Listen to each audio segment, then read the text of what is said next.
Kiitos, että sain tulla tänne sun ihanan taiteesi äärelle. Kerrotko vielä, kuka oot ja mitä sä teet? No mä oon Piko ja mä maalaan tämmöisiä intuitiivisia tai teen intuitiivista maalausta, joka tarkoittaa sitä, että maalatessa ja aloittaessa mä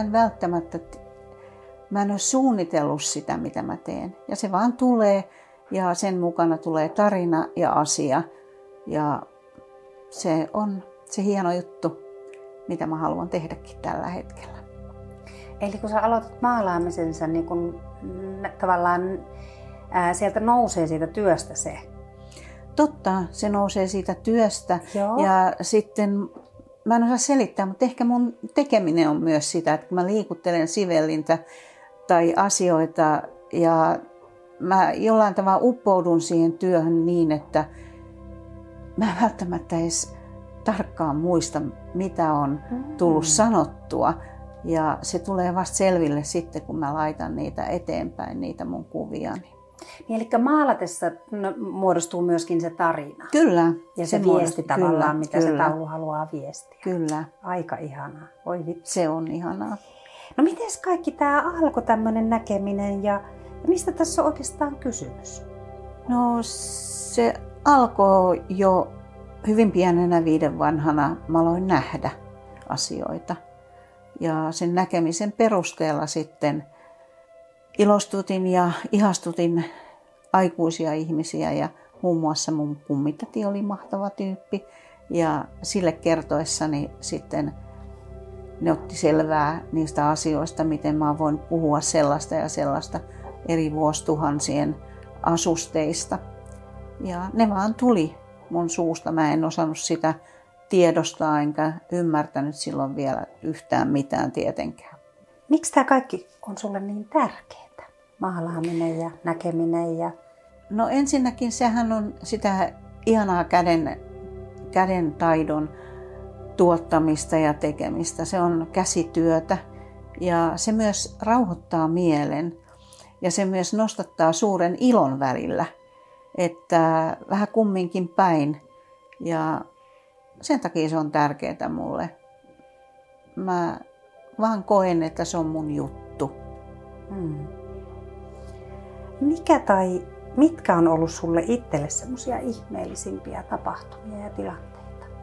Voi, niitä on ollut aika useita, mutta tämä ehkä konkreettisen ajatus on siinä tämä nyt tällä hetkellä, että Hausjärvellä asuessani aloitin energiahoidot näiden töiden lisäksi ja siinä sitten tapasin muutamia ihmisiä ja mun luona kävi muun muassa semmoinen vanhempi rouva, joka oli todella sairas.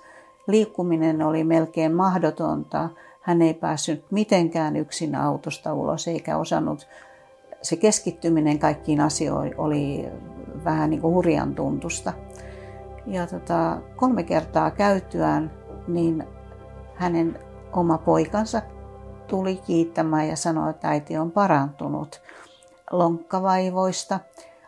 Hänen puheensa soljui iloisesti ja kivasti, mitä se ei alussa tehnyt ollenkaan. Ja näitä on ollut montakin, mutta se oli mun mielestä varsinkin sitä aikaa, kun mulla alkoi tämä tämmöinen, mä sanon sitä parantamiseksi.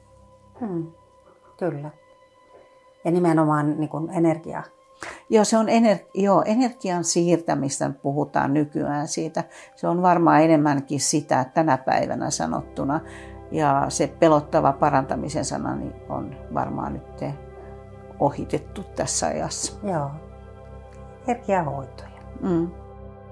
Miten sitten, kun sä oot vuosikymmeniä kuitenkin toiminut näkijänä ja tehnyt taidetta ja tehnyt niitä energiahoitoja ja muuta, niin miten sä koet, että onko mitään muutosta tapahtunut ja miten niin kuin yhteiskunta on suhtautunut? No silloin menneinä vuosina se oli vähän vaikeaa niin kuin tällaisilla asioilla, varsinkin tällaisella näkemisellä, niin tulla esiin. Mutta nykyään se on muuttunut ja silloin aikoinaan niin jopa viranomaiset olivat hyvin kielteisiä tällaiselle ja yrittivät jopa estää tekemästä tällaista työtä, mitä mä voisin joskus sanoa, että on työtä. Ja tällä tavalla, mutta ajat on muuttunut ja nyt on kasvamassa tämä nuoriso ja lapset, jotka todella vie tämän asian maaliin sitten, kun tulee tämä oikea aika, että heidän aikuistuessa ei ole enää näitä ongelmia, mitä on silloin varmaan vieläkin tänä päivänä joillakin tämän asian edustajilla. Kyllä. Ajat muuttuu ja energiat muuttuu ja kyllä. Ihmisten ajatukset muuttuu. Mitä sä teet just nyt ja mistä sut löytää? No totta kai mä teen edelleenkin käsitöitä, vaikka ne onkin vähän erilaisia käsitöitä. Muun muassa mä maalaan ja teen näitä ihmisten pyynnöstä tällaista työtä. Ja mä oon muun muassa Art Picossa, mun omalla kanavalla on YouTubessa, niin on tämmöinen vaihtuva näyttely mun kuvista, koska mä niitä vähän väliä veivaan. Mutta sieltä tulee ne tarinatkin ja mä puhun ne asiat, mitä mä saan itselleni, niin mä puhun ne myös sinne ylös. Ja tällä tavalla, että se on niinku ihana muutos, mitä tässä on tapahtunut. Onko sulla jotain näyttelyjä ollut tai onko tulossa? Joo, nyt on muun muassa ensi vuoden puolella en tiedä, me vasta aikaa ollaan tilaamassa siihen vuodenvaihteessa, niin on Vapaan kaupungin tämmöiset näyttelytilat ja sinne mä oon ilmoittautunut. Ja nyt on ennen joulua myös sitten 21. päivä on se tapahtuma, Vapaan kaupungin tapahtuma myös ja siellä mä olen myös. Ja siellä mä kerron niille, jotka haluaa sitä kuulla näitä asioista. Näistä mun taito on vielä pikkasen erilaista sillä tavalla, että totta kai ne on näitä, mutta siellä on paljon sitä kohotaidetta. Eli mä käytän materiaalia, jossa mä saan ne kuvat nousemaan siitä pinnasta. Ja se on ihan uutta Suomessa. Sitä ei tällä hetkellä vielä tee kukaan niin. Joo. Onko tämä Vapaakaupunki missä? Se on tuolla... Onko se Kalastaman redissä? On, se on siellä nimenomaan. Okei. Joo. Se on kiva tila. Joo, siellä on, ja mä uskon, että siinä on tulossa. Ja tämä Vapaakaupunki muutenkin, niin se on niin, mun mielestä sitä ei ole kauheasti tiedossa ihmisiltä, mutta aivan mahtava juttu, että sehän on kaikille, siellä on olohuone kaikille, siellä voi käydä tekemässä mitä vaan.